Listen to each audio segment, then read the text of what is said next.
Да зависеше се од опозицијата, власта немаше да биде на ова место и навистина е неодговорно како министер за правда да кажете дека еден закон за кој што преговараме веќе 9 месеци не е донесен затоа што тоа не зависи од вас. Одговорноста во секоја држава ја носи власта, а одговорноста за неуспешното менаџирање на процесот на договарање на закон за обвинителство го носи министерката Десковска. Ние имавме и други многу сложени закони, како што е законот за УБК и ОТА, прилично сензитивен, бараше двотретинско мнозинство, консултирани многу експерти, вклучено Министерството за внатрешни работи и други безбедносни структури и опозицијата, но видовме дека менаџирањето со тој процес беше соодветно и крајниот исход беше задоволителен и за државата, и за власт, и за опозицијата, и за Европската унија и стандардите за безбедност. За жал, Министерството за правда е задоволно со неуспеси и министерката гледаме дека се обидува да ја префрли одговорноста која што и припаѓа нези, да им припаѓа на други. Доколку јас би бил министер за правда, на незино место, после 9 месеци неуспешни преговори и ред други недостатоци во Министерството за правда, не би се сметал за успешен министер. Милошевски министерката вели збор со оглед на тоа со кого преговара дека е тешко да се дојде до договор.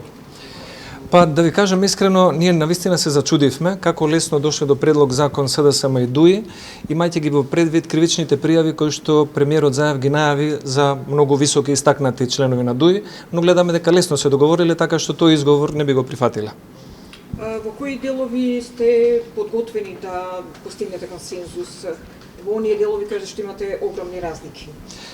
Ние би сакале да го видиме она што власта го ветувала, да биде испорачано.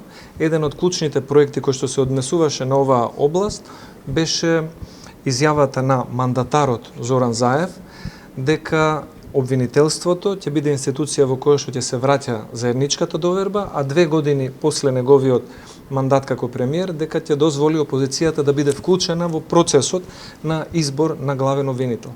Гледаме дека не успева да го испорача тоа што го ветил и ние би инсистирале сепак да ги преиспитаат своите ветувања. За власта не е прифатлива методологијата на која што предлагате за избор на новиот шеф на обвинителството. До каде сте подготвени да стапите? До таму до каде што ќе може да се смета дека имаме суштинско вклучување на опозицијата во процесот на делегирање на човек со високи стандарди кој што ќе може да ги задоволи европските критериуми за главен обвинител. Имате ли име? Не сме разговарали на таа тема, би било несериозно. Прво ако стигнеме до некое законско решение, потоа би биле поотворени за размислување идеи.